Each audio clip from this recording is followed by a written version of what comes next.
Good day, everybody. Today we are covering one of the most misunderstood areas of nutrition, the essential fatty acids. For many years, fat was unfairly simplified as you have to avoid it. But in reality, you do need certain fats for basic life processes. Fats are very important. They help build cell membranes, support brain function, regulate inflammation, maintain skin integrity, which in turn helps immunity. They influence hormone production and they support cardiovascular health. If you do not have fats, you would not survive. Of all the macronutrients, the only one you actually don't need is carbohydrates. So, today we'll cover what essential fatty acids are, the two true essential fatty acids, the difference between omega-3s and 6s, best food sources, deficiency risks, and some practical clinical takeaways. So let's start. So what is an essential fatty acid? To break it down, essential means necessary for function. Fatty is based off lipid molecules, and acids are negatively charged molecules. Your body can manufacture many fats from proteins, carbohydrates, or even other fats.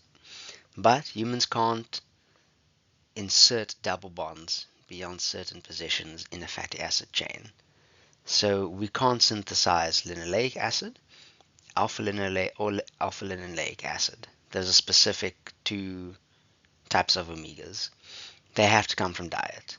Hence, just like with our essential amino acids that have to come from diet, essential fatty acids have to come from diet. So the only two true EFAs that exist are your linoleic acid, or LA, which is an omega-6. It is used for cell membranes, skin barrier growth, and is an eicosanoid precursor. Then, alpha-linoleic acid, also called ALA, is part of your omega-3 family. It's important for cell membrane structure maintenance. It's a precursor to EPA and DHA, and it is anti-inflammatory and helps with cardiovascular function. All the other fatty acids in the omega-3 and omega-6 families come from these two EFAs. Although some of them are a bit more difficult to convert into others. And there you can see an eicosanoid is a short-lived signaling molecule that acts as a local hormone to regulate inflammation, blood pressure, immunity, and clotting. Main three of these are your prostaglandins, your thromboxanes, and your leukotrienes. Alright, so what is linoleic acid? It's a primary dietary omega-6 essential fat. It, like we said, is important for cell membrane structure, growth and development, as well as production of signaling molecules. It can convert into arachidonic acid. The arachidonic acid is involved in immunity, inflammation, and muscle adaptation. Common sources for linoleic acid are nuts, seeds, sunflower oil, and poultry. Then we get ALA, our alpha linoleic acid. It's an essential plant omega-3 fat, important for cell membrane health, cardiovascular support, in conversion to EPA and DHA. But human conversion is quite inefficient, so relying only on ALA intake might not maximize EPA and DHA. But good sources of it include flax seeds, chia seeds, walnuts, soy-based foods, and canola oil. And eggs, whole eggs. So why do these things matter? Although not technically essential, in the strict biochemical sense, EPA and DHA are quite important. EPA is linked to anti-inflammatory mediator production, lower levels of triglycerides, cardiovascular support, has some possible mood benefits in some settings. Then DHA is concentrated in your brain tissue, your retinas, the membranes, the cell membranes of sperm cells, as well as in the developing fetus. It's especially relevant during pregnancy, infancy, and aging. For all of these, the best sources of EPA and DHA include supplements made from algae, and then fatty fish and fish oil supplements. Just when you get a fish oil supplement, um, check what the EPA and DHA level is at the back and whether or not they specify.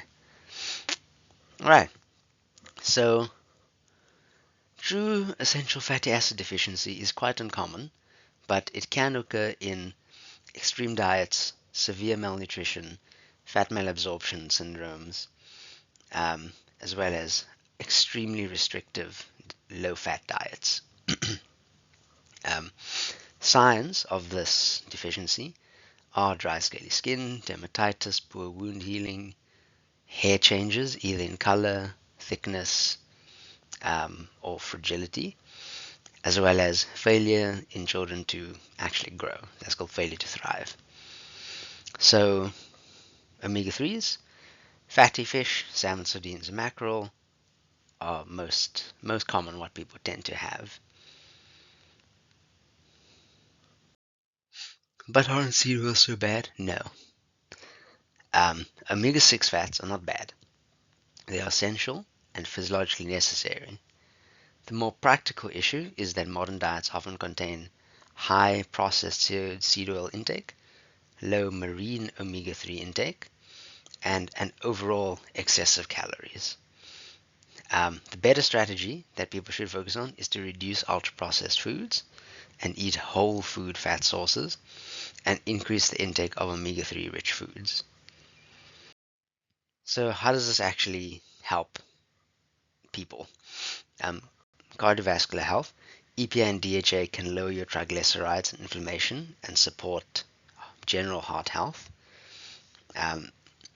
For brain health, DHA is structurally important in the nervous system, which is good for long-term cognition and mood. Then exercise recovery, because it reduces inflammation, it can support recovery and muscle function. And then for skin health, you need essential fats to make up your skin barrier and keep it hydrated. So yeah, in summary, the only two fatty acids are linoleic acid and alpha-linoleic acid. EPA and DHA are derived from these and are highly beneficial. DHA is important for brain and retinal tissue. And what you should ideally do is aim for whole food sources with a good fat quality, and total diet pattern matters a lot more than anything else that you do. Yeah, so essential fatty acids prove that fat is not optional. Certain fats are fundamental building materials for life itself. If you use them wisely, source them well, think in patterns and not headlines, you will do very well for yourself. All right. Thank you so much for watching. We'll see you in the next one.